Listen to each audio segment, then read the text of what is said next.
우리가 예수 믿는 그리스도인이 됐다고 한다면 제자의 길은 모두에게 요구되어지는 일이라는 것을 우리가 잘 알고 있습니다. 왜냐하면 예수님께서 이 땅에 마지막 공생애를 마치고 이제 지상 명령 유언과도 같은 명령 가운데서 너희는 모든 민족으로 제자를 삼으라고 예수님께서 우리에게 명령하셨습니다. 명령하셨다라는 것은 우리가 반드시 해야 될 문제라는 것이죠. 제자를 삼으라고 이렇게 말씀하셨습니다. 우리 모두에게. 그럼 제자 삼어야 한다면 그럼 우리가 먼저 제자가 돼야 제자를 삼을 수 있지 않겠습니까? 우리가 제자가 아닌데 어떻게 제자를 삼겠습니까? 그래서 우리 모두에게 제자가 될 것을 우리에게 요구하고 계시다는 사실을 우리에게 말씀하고 있습니다. 제자는 어떤 사람입니까? 제자는 예수님을 앞서가는 사람이 아니고 예수님의 뒤를 따르는 사람입니다. 예수님이 가시는 길을 따라가는 것이고 예수님의 성품과 그 길을 따라가는 삶입니다. 그 삶이 제자의 삶이라 이렇게 말씀드릴 수가 있습니다. 그래서 제자가 된다라는 것은 어떤 성경 공부나 책 읽기 정도 하여서 될 문제도 아니고요. 시간이 남으면 약간 신경 쓰는 그런 취미 생활도 아닙니다. 우리 삶의 전체를 바꾸어내는 작업이 바로 제자의 길이다라는 것을 말씀을 하고 있습니다. 오늘 본문에 보면 세 종류의 제자가 등장을 합니다. 처음 등장한 제자는 적극적으로 따르겠다. 예수님 가시는 길 내가 열정적으로 내가 따르겠다. 이렇게 자원하며 나서는 사람입니다.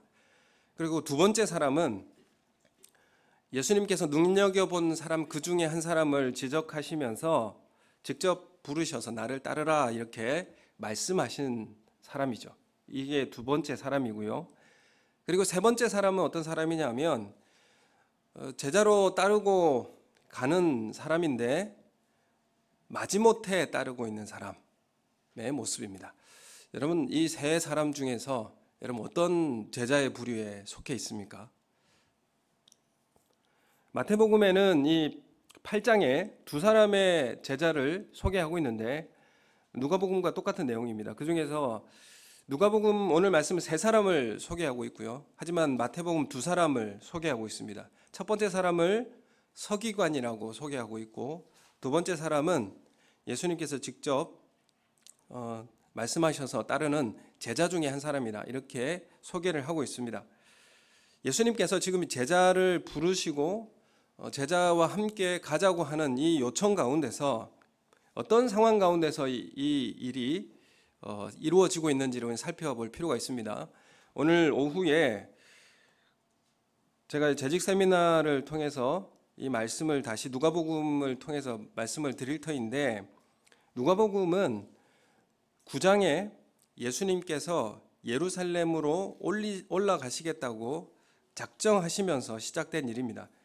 9장에 보면 예수님께서 그 예루살렘에 가시기를 작정하셨습니다. 예수님께서 올라가시기를 작정하시면서 이 일이 제자를 부르시는 사건이 일어나게 되는데 예수님께서 왜 예루살렘으로 올라가실까요? 예루살렘이 사실 그 당시에 우리나라와 같으면 서울과 같은 그런 위치지 않습니까? 문화 중심의 도시고 그리고 공부하려면 서울 가야 되고요. 그리고 어떤 큰일을 하려고 해도 서울로 가야 되죠. 그래서 서울로 올라가겠다. 예루살렘으로 올라가겠다라고 결심한 것은 어떤 큰일을 예수님께서 하시기 위해서 그 세상을 전복시키는 그런 새로운 시대를 만들고자 예수님이 예루살렘에 올라가신 게 아니죠. 예루살렘에 올라가시기로 작정하신 이유가 무엇입니까? 결심할 때 예수님은 십자가와 고난과 죽음의 길이라는 것을 미리 예수님은 알려주셨습니다. 예루살렘에는 죽음이 기다리고 있고 십자가의 고통이 기다리고 있다. 그렇지만 나는 예루살렘으로 가는 길을 결심하겠다. 이렇게 지금 예수 말씀하시는 거죠. 그래서 예수님께서 예루살렘으로 가시는 길을 가시겠다라고 하신 다음에 너희들도 나를 따르라. 이렇게 지금 제자들을 부르고 있는 것입니다. 어디로 부르고 있습니까? 십자가의 죽음의 현장, 예수님의 뒤를 따르는 그 길로 제자들을 초청하고 있는 것입니다. 예수님께서 제자들에게 예루살렘으로 가시겠다라고 말씀하실 때에 제자들은 무슨 생각을 했을까요? 문화와 종교의 중심지인 예루살렘으로 올라간다고 하셨을 때에 제자들의 반응은 사실 누가 큰가에 대한 논쟁이 시작되었습니다. 예루살렘으로 올라가겠다라고 말씀하시자마자 제자들에게는 네가 크냐 내가 크냐에 대한 다툼이 일어나기 시작했습니다.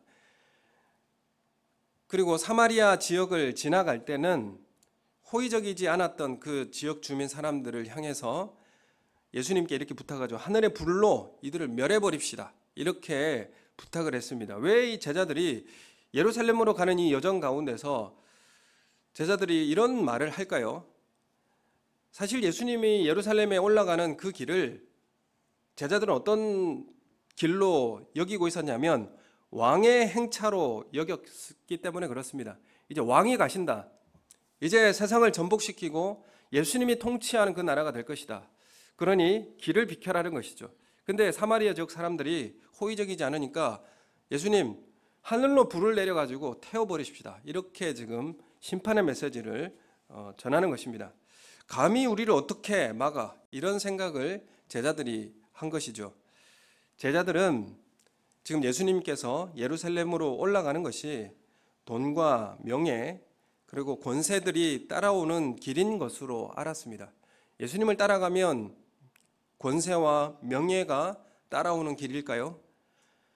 예수님은 예루살렘의 십자가와 고난과 죽음의 길이라는 사실을 제자들에게 알려주시면서 나를 따라오라고 그렇게 말씀하시는 것입니다. 첫 번째 사람 서기관이 예수님께 자원하면서 나와가지고 이렇게 말합니다. 어디를 가시든지 나는 따라가겠습니다. 열심으로 예수님 따라가겠습니다. 이렇게 자신 있게 자원하며 말하는 것이죠. 사실 서기관과 바리새인들이라고 하는 사람들은 이스라엘에 한 6천 명 정도 되는 상위 계층의 사람들입니다. 부자 계층의 사람들이라는 것이죠. 어디로 가시든지 나는 따르겠습니다. 예수님이 예루살렘에 가는 것을 알고 따라가는 것이죠. 그런데 예수님께서 이런 귀감이 되는 이런 말에 이런 대답을 하십니다. 여우도 굴이 있고 공중에 새도 집이 있으되 인자는 머리 둘 곳이 없다. 이렇게 말씀을 하십니다. 사실 질문과 대답이 그러니까 이 서기관의 그 고백과 예수님의 대답이라고 하는 것이 동문서답이죠. 난 예수님 따라가겠습니다. 근데 예수님 뭐라고 말씀하시죠? 나는 머리 둘 곳조차 없다. 나 가난한데 너 괜찮니? 이렇게 말씀하시는 거예요. 그래서 왜 예수님이 이런 대답을 하실까요? 그것은 서기관이 예수님을 따르겠다라고 그렇게 열정적으로 나섰는데 어떤 마음으로 예수님께 나왔는지를 예수님은 그 마음의 동기를 알고 계시는 겁니다. 왜 이 서기관이 예수님을 따라가겠다라고 그렇게 나섰는가? 예수님 따라가서 한몫 잡아보겠다라는 것이죠. 이런 마음이 서기관에게 있었기 때문에 예수님이 이렇게 말씀하시는 겁니다. 들짐승도 집이 있는데 들짐승보다 못한 그런 신세가 될 것을 각오해야 된다. 그래도 따라올 수 있겠냐? 이렇게 지금 묻고 계시는 것이죠. 서기관은 소위 예루살렘에 가면 높은 자리 한몫 챙길 수 있겠다 이를 생각하고 예수님을 따라온 것이죠. 예수님 믿으면 다 아파트 한 채씩 다 삽니까? 사신 분도 있겠지만, 네. 우리가 예수님 믿고 큰 성공을 거둬서 세상에서 한몫 잡는 그런 삶을 살기 위해서 예수님 따르신가요? 그렇지 않지 않습니까? 예수님은 그 마음의 의도를 알고 예수님께서 대답을 하셨어요. 인자는 머리 둘 곳도 없다. 집도 없다. 나는 가난한데 너 따라오겠느냐. 이렇게 말씀을 하십니다. 그런데 이 서기관의 그 다음 대답이 없어요. 사실 따라갔는지 안 따라갔는지 따라갔다라는 말도 없습니다. 사실 따라갔을까요? 사실 보장된 그 삶의 미래가 없다라는 이 말에 이 서기관 아마 따라가지 않았을 것으로 추측이 됩니다. 사실 제자로 따라간다라는 것은 그걸 감수하고 그것을 포기하는 삶을 살아야 된다는 것을 예수님께서 지금 첫 번째 따르겠다라고 한 제자에게 말씀하고 있는 것입니다. 여러분, 예수님을 따른다는 것은 예수님이 가시는 그 길을 우리도 똑같이 걸어가는 길이라는 것입니다. 두 번째 사람이 이렇게 제자에게 예수님께서 말씀하십니다. 이 제자는 함께 지금 따르고 예루살렘으로 가는 도중입니다. 가는 도중에 예수님이 이 제자를 눈여겨 본 것 같습니다. 그러면서 이 제자에게 너는 나를 따르라 이렇게 말씀합니다. 지목해서 부르시죠. 너는 나를 따르라 이렇게 말씀하시자 이 두 번째 제자가 대답을 하죠. 먼저 내 아버지를 장사하게 해주십시오. 그러고 나서 따르겠습니다. 이렇게 말합니다. 먼저 아버지를 장사하게 해주십시오. 장례를 치르고 그러고 따라가겠습니다. 이렇게 말합니다. 예수님을 따라가는 일을 아버지 장례를 마친 다음에 그렇게 따라가겠다라고 대답을 하고 있는데 예수님 대답이 어떻습니까? 예수님은 죽은 자들로 죽은 자를 장사하게 하고 너는 나를 따르라. 하나님 나라를 전파하라. 이렇게 말씀합니다. 죽은 자가 죽은 자를 장사하게 하라. 이 말은 무엇입니까? 죽은 자, 앞에 나오는 죽은 자는 영적으로 죽은 자를 이야기하고 있고 뒤에 나온 죽은 자는 실제로 육신의 죽은 자를 의미하고 있습니다. 영적으로 죽은 자들이 그 죽은 사람을 장사하게 하고 너는 하나님 나라를 전파하라. 뭐가 더 우선순위의 문제라는 것을 이야기하고 있죠. 하나님 나라에 전하는 것이 더 우선적인데 왜 우선적인 것인가? 라는 것입니다. 왜 하나님 나라를 전하는 것이 아버지를 장사 지내는 것보다 더 우선적인 일이고 더 위대한 일인가라는 것을 예수님께서 이 대답을 통해서 말씀을 하고 있는 것입니다. 사실 당시에 유대인들의 장례 풍습에 보면 1차는 죽은 자를 매장하고요. 그리고 2차는 일정 기간이 지나면 남은 뼈를 모아서 가족 동굴에 조상들의 뼈와 함께 뼈를 수습해서 함께 던져서 모아놓는 그런 그 두 번째 장례를 하게 됩니다.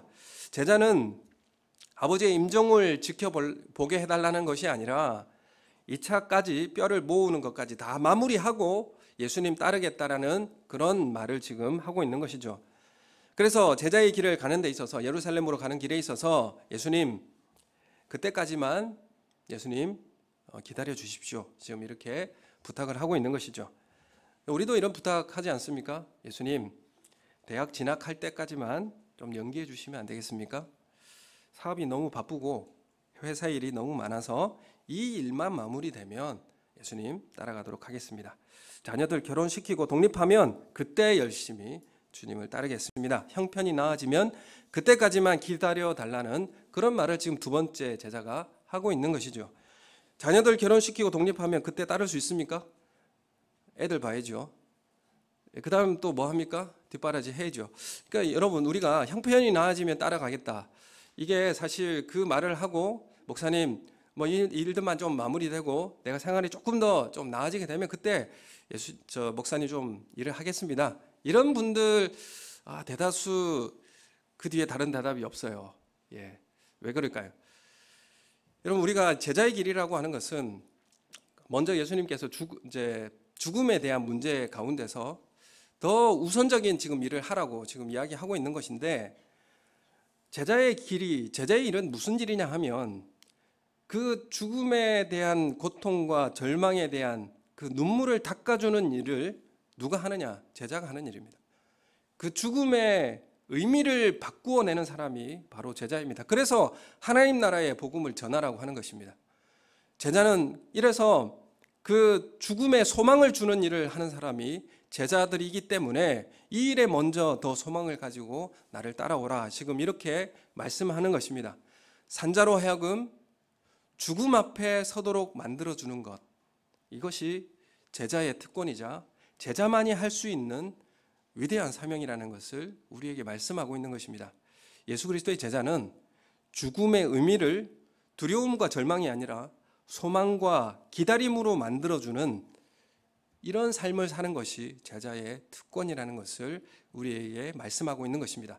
그래서 제자의 그 길을 우리에게 요청하는 것이고 먼저 우리가 제자가 되어서 그 하나님 나라의 복음을 전하여서 죽음의 의미를 바꾸어내는 그런 삶으로 살아가라고 그것을 우리 삶의 우선순위로 두고 살아가려고 우리에게 말씀하고 있는 것입니다. 이제 세 번째 사람은 이제 누가복음에만 이제 기록되는 이제 세 번째 사람인데 61절에 보면 이렇게 말합니다. 이 사람은 이미 이제 예수님을 따르고 있었던 사람이고요. 두 번째 사람은 지목해서 너 나를 따르라 이렇게 말씀하셨고, 세 번째 이 사람은 제발 저렸죠. 이게 내가 주님을 따르겠습니다 이렇게 말을 해요. 그러나 먼저 가족과 작별하게 해 주십시오 이렇게 지금 말을 하고 있습니다. 예수님 제가 따르겠지만 가족과는 작별을 좀 할 수 있도록 좀 허락을 해 주십시오 이렇게 부탁을 하고 있죠. 근데 예수님의 대답에서 이 제자의 의도를 알 수가 있는 겁니다. 예수님의 대답을 통해서 우리는 이 제자의 말하는 것과 내면에 있는 마음이 다르다는 것을 우리가 알 수가 있는 것이죠. 여러분, 우리가 교회에서도 대화하다 보면 말하는 것과 내면에 있는 마음이 다르다는 것을 우리가 알 수 있지 않습니까? 말은 청산유수인데 삶은 그걸 따라가지 못하는 것들이 참 많죠. 제자도 따라가겠습니다. 작별만 하고 따라가게 해주십시오. 지금 이 말도 그 마음의 동기가 따로 있다라는 것입니다. 다 일리가 있는 말이고, 또 그러면 두 번째 제자와 같이 부모님을 장례하지 말란 말입니까? 이런 사실 당위성이 다 있는 내용들입니다. 집사님 교회에서 좀 봉사 좀 해주십시오. 그러면 다 이유가 있고 다 당위성이 다 있습니다. 여러분, 그러나 우리의 마음의 동기, 그 무엇을 가지고 우리는 그 문제에 우리는 주님의 부르심에 우리는 답하고 있을까? 우리 마음의 동기와 가장 우선순위는 무엇을 두고 있기 때문에 우리는 이런 문제, 이런 대답을 우리는 하고 있는지 살펴보기를 원합니다. 세 번째 제자인 이 제자가 내가 주님을 따르겠습니다마는 먼저 가족들과 작별을 하게 해주십시오 이렇게 말합니다. 그러자 62절에 예수님께서 이렇게 말씀하십니다. 우리 62절 말씀 우리 함께 같이 읽겠습니다. 시작. 예수께서 이르시되 손에 쟁기를 잡고 뒤를 돌아보는 자는 하나님의 나라에 합당하지 아니하니라 하신. 아멘. 손에 쟁기 잡고 뒤를 돌아보면 하나님 나라에 합당하지 않다 이렇게 말씀을 하십니다. 사실 가족과 작별을 좀 하게 해주십시오. 이거 참 맞는 말이죠. 이제 예루살렘으로 죽을 수도 있고요. 또 어려움을 당할 수도 있는데 그래도 가족과 마지막으로 작별할 수 있는 그 길을 허락해 주십시오 말을 하는데, 예수님의 대답은 이겁니다. 쟁기를 잡고 뒤를 돌아보면 합당하지 않다. 지금 이렇게 말씀하고 계시죠. 이 사람은 이미 예수님을 따라가는 사람입니다. 처음 주님께 나온 사람이 아니라 이미 제자로 따라온 사람이죠. 갈릴리에서 이제 예루살렘으로 가는 길에 가족과 작별을 하도록 요청하고 그 뒤에 따르겠다라는 말에는 뭐가 지금 담겨져 있는 거냐면, 예루살렘으로 가는 길에 있어서 주저함이 있습니다. 망설임이 있는 것이죠. 마음의 갈등이 있습니다. 가야 하나 말아야 되나 하는 이 마음의 갈등 가운데서 뭐라고 말하느냐 하면 가족과 작별하게 해주십시오. 지금 이렇게 시간을 벌고 있는 것이죠. 갈등하고 있습니다. 이건 내가 이걸 해야 되는가 말아야 되는가 라고 하는 고민에 휩싸여 있는 것입니다. 예수님 이미 이 마음을 알고 계시면서 쟁기를 잡고 뒤를 돌아보는 것은 하나님 나라에 합당하지 않다. 지금 이렇게 말씀하고 있는 것입니다. 뒤로 돌아가고 싶은 겁니다. 가고 싶지 않은 것이죠. 갈등하고 있어요. 지금 예수님을 따라간다는 것이 어떤 길이 있는지 분명히 지금 알 것 같은데 마음에 갈등이 생기는 겁니다. 주저하고 있는 마음이 그 가운데 있는 것이죠. 그래서 내가 주를 따르겠습니다마는 나로 먼저 가족을 작별하게 허락해 주십시오.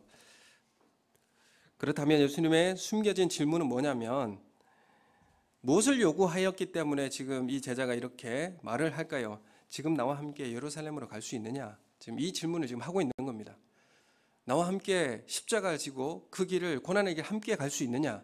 지금 이 질문을 이 제자에게 지금 하고 있기 때문에 지금 이 대답을 하고 있는 겁니다. 갈등하고 있는 거죠.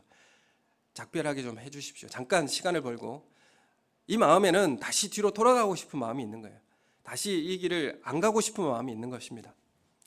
쟁기질이 어떤 겁니까? 논밭을 갈 때 이렇게 밭을 뒤집고 밭을 개간하는 그런 일을 하는 것이죠. 그런 농기구입니다. 소의 힘으로 쟁기를 끌면서 흙을 가는 것이죠.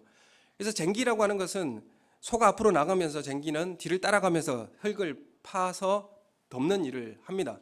뒤집는 일을 하죠. 그래서 쟁기를 잘 잡아주면 방향을 곧바로 이렇게 나아갈 수 있는 겁니다. 뒤를 돌아보지 말라는 것이, 쟁기를 이렇게 앞을 운전을 할 때도 저 먼 곳을 쭉 바라봐야 쭉 바로 이렇게 차가 가지 않습니까? 쟁기도 마찬가지로 이렇게 쟁기를 잡고 쭉 앞을 향하여서 가야지 쭉 바로 갈 수 있죠. 옆을 보고 가면 어떻게 됩니까? 이렇게 흔들리겠죠. 그 품질이 좋아지지 않지 않겠습니까?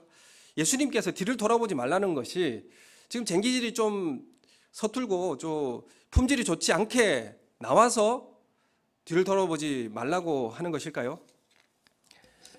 밭가는 일이 능숙한가, 짐승을 잘 다루는가, 쟁기가 좋은가, 그런 문제 때문에 뒤를 돌아보지 말라고 말한 것은 아닙니다.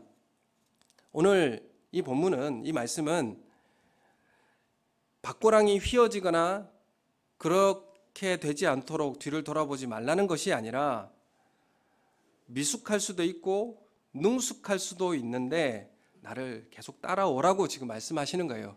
뒤를 돌아보지 말라는 것은 다시 옛사람으로 돌아가지 말라는 것입니다. 뒤를 돌아본다는 것은 쟁기는 앞을 향해 가는 거예요.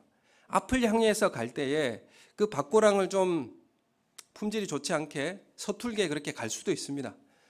그렇지만 뒤를 돌아보지 말라는 것은 다시 옛사람으로 돌아가지 말라는 것이죠.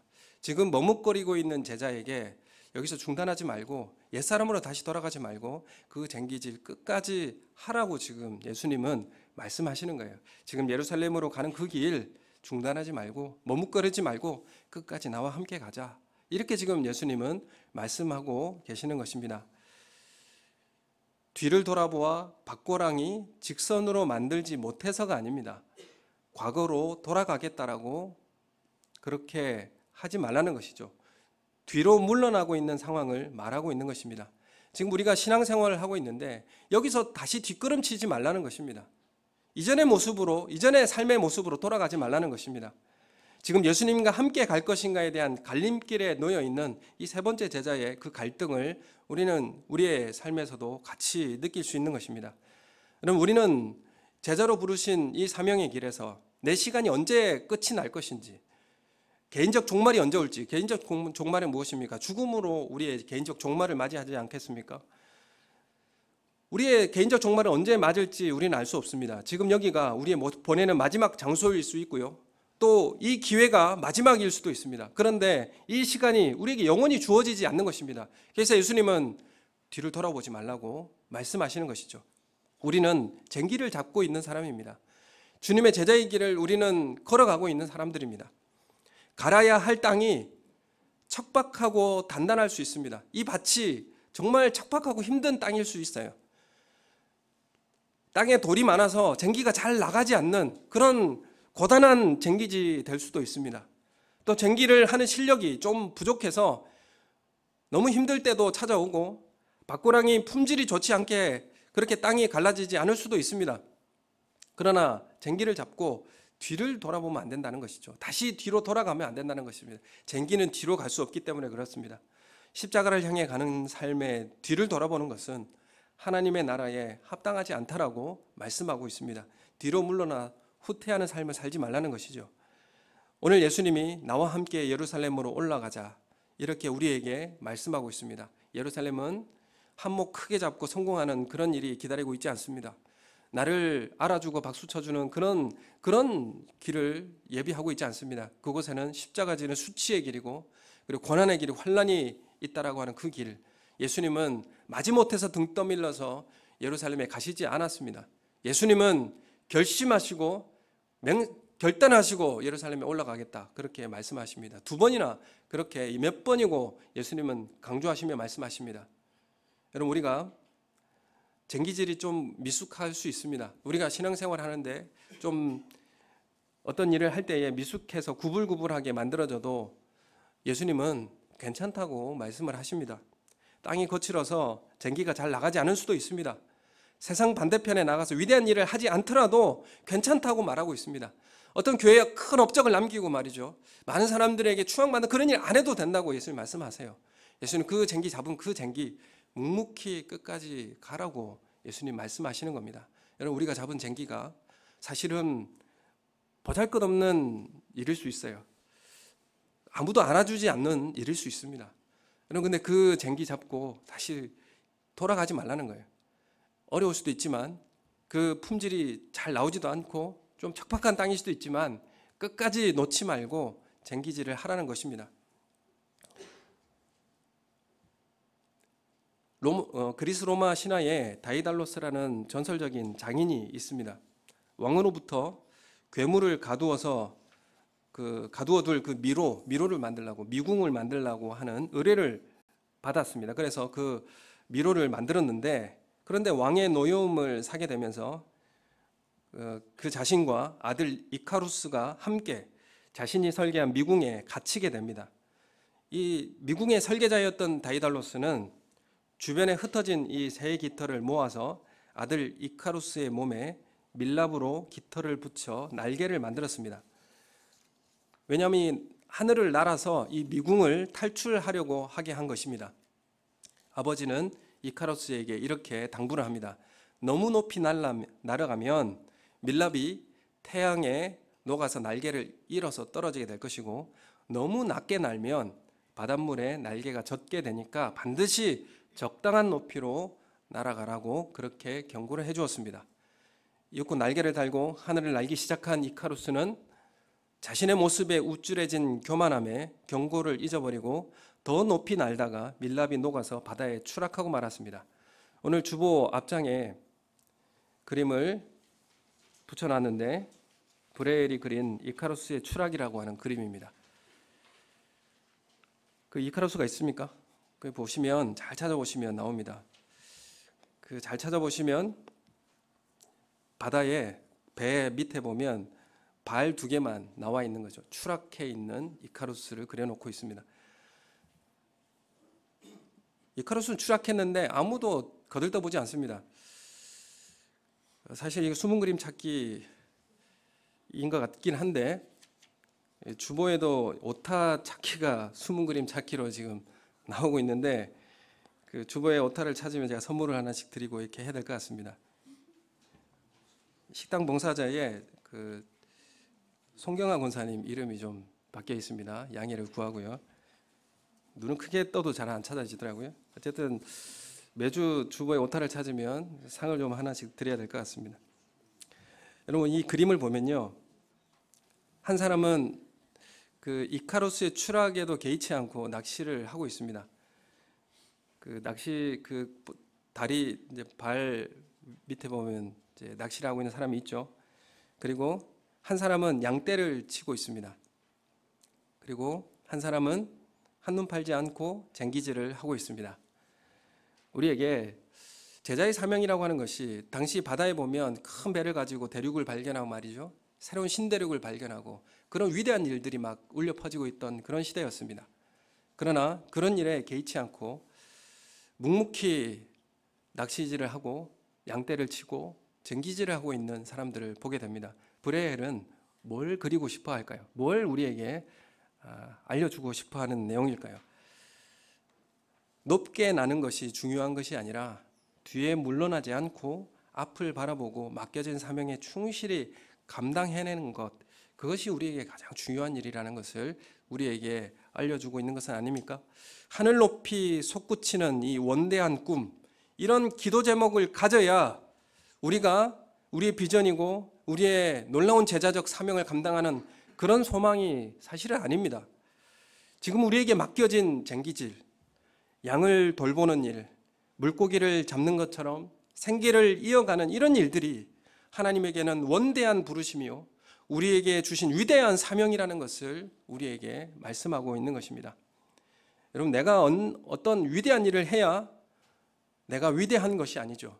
내가 어떤 업적을 교회에 크게 남겨야 그것이 위대한 것이 아닙니다. 위대한 일이 아닙니다. 누가 이 일을 맡겨주셨느냐가 그 위대함을 드러내는 일입니다. 내 사명 누가 맡겨주셨는가? 이 일을 누가 나에게 허락하셨는가? 이게 우리를 위대하게 만드는 일이 되는 것입니다. 그것은 어떤 작은 일을 할지라도, 어떤 소박한 일을 할지라도, 내가 가정에서 어떤 가족을 돌보는 일을 할지라도 하나님께서 나에게 맡겨주셨다면 그것은 위대한 일이 되는 것입니다. 그 일을 통하여서 우리는 묵묵히 그 일을 감당할 때에 놀라운 하나님의 놀라운 역사가 일어날 것을 우리에게 말씀하고 있는 것입니다. 세상에 요동치는 자부심에 흔들리는 삶을 우리는 경계하고 우리에게 주어진 제자의 사명을 묵묵히 버티는 제자의 길을 걷기를 원합니다. 땅이 고단하고 또 단단해서 쟁기질이 잘 안 될 수도 있습니다. 품질이 안 좋을 수도 있습니다. 그러나 예수님은 괜찮다고 말씀하십니다. 서툴러도 괜찮다고 말씀하십니다. 그 길 놓지 않고 끝까지 버티는 것, 그 길을 끝까지 달려내는 것, 그것이 우리에게 요구되어지는 그런 사명이라는 것입니다. 헬라어 성경을 라틴어로 번역한 사람이 있습니다. 제롬이라고 하는 사람인데, 이 사람이 라틴어는 사실 지금 고어고 잘 사용하지 않는 단어지만, 당시에 그 사용되는 언어가 라틴어 지역에서 헬라어 성경을 잘 읽을 수가 없으니까 이 제롬이라고 하는 사람이 교회에 유용하고 후손에게 가치 있는 이런 일을 하기 위해서 라틴어로 성경을 번역하게 합니다. 번역해서 많은 사람들이 비난을 했어요. 아니, 성스러운 이 헬라어 성경을 왜 상스러운 언어인 그런 라틴어로 번역을 하느냐 이거죠. 그러나 이 제롬은 교회에 유용하고 후손에게 가치 있는 이런 일을 하고자 끊임없이 이 번역 작업을 했습니다. 그리고 라틴어 번역 성경을 내놓아요. 그 당시에는 이 라틴어가 상스러운 언어였습니다. 또 위클리프라는 사람이 있습니다. 이 위클리프라는 사람은 이 세월이 지나서 이 라틴어가 사용되지 않고, 당시에 영국에 영어를 사용하고 있는 영어권에서 라틴어는 사람들이 들어도 이해할 수가 없는 거예요. 그래서 영어 성경으로 번역을 합니다. 영어 성경을 번역하는 데 있어서도 또 이런 말들이 많았어요. 아니, 거룩한 성스러운 이 라틴어를, 헬라어를 왜 영어라고 하는 이 상스러운 언어로 이렇게 번역하느냐는 거죠. 여러분, 교회가 성속을 구분하기 시작하면 교회는 거룩함을 잃어버릴 수밖에 없습니다. 이 위클리프가 이 상스러운 언어, 그냥 시장에서 쓰는 그런 언어로 성경을 번역하는 데 있어서 엄청난 핍박을 받았고 어려움을 겪었습니다. 많은 성도들이 성경을 읽을 수 있도록 이 위클리프는 끝까지 이 번역의 일을 놓지 않았고, 이 일을 통하여서 많은 사람들이 종교개혁에 놀라운 역사를 가져오게 되었습니다. 여러분, 이 일을 묵묵히 감당한 이 사람들을 통하여서 세상을 변화시키는 일을 하게 된 것입니다. 어떤 위대한 일을 하고 어떤 세상의 업적을 이루어야 큰 일을 하는 것이 아닙니다. 그것이 세상 사람들에게 봤을 때 상스러운 언어로 번역하는, 제가 볼품없는 일이라고 할지라도 끝까지 주님의 사명을 맡은 일을 감당할 때에 이 영어 성경이 많은 사람들을 변화시켰고 새로운 하나님을 만나게 되는 통로가 되었습니다. 독일에는 어떻습니까? 독일어 성경으로 번역해서 많은 사람들이 주님 앞에 돌아오는 그런 길을 열어주었지 않습니까? 여러분, 우리가 제자의 길이라고 하는 것이 생활의 넉넉함이 보장되지 않는 길이라고 첫 번째 제자에게 말을 합니다. 그리고 두 번째, 죽음의 의미를 소망으로 바꾸어내는 특별한 일이라고 우리에게 가르쳐주고 있습니다. 그리고 세 번째 제자에게 이 길은 묵묵히 앞으로 가야 하는 길이라고 우리에게 말씀하고 있습니다. 우리 사랑하는 성도님, 제자를 통해서 우리는 세상을 변화시킬 것입니다. 제자를 통해서 주님 우리를 세상을 변화시키는 일을 하실 것입니다. 그런데 세상의 높은 자리를 추구하는 이카루스는 추락할 뿐입니다. 우리는 무엇을 추구하고 우리는 뭘 향하여 예수님을 따라가고 있습니까? 예수님과 함께 십자가의 길을 걸어가시는, 주님 앞에 묵묵히 나아가시는 우리 성실한 제자의 모습으로 살아가는 우리 성도님들 되시기를 예수님의 이름으로 축원합니다. 우리 함께 기도하겠습니다.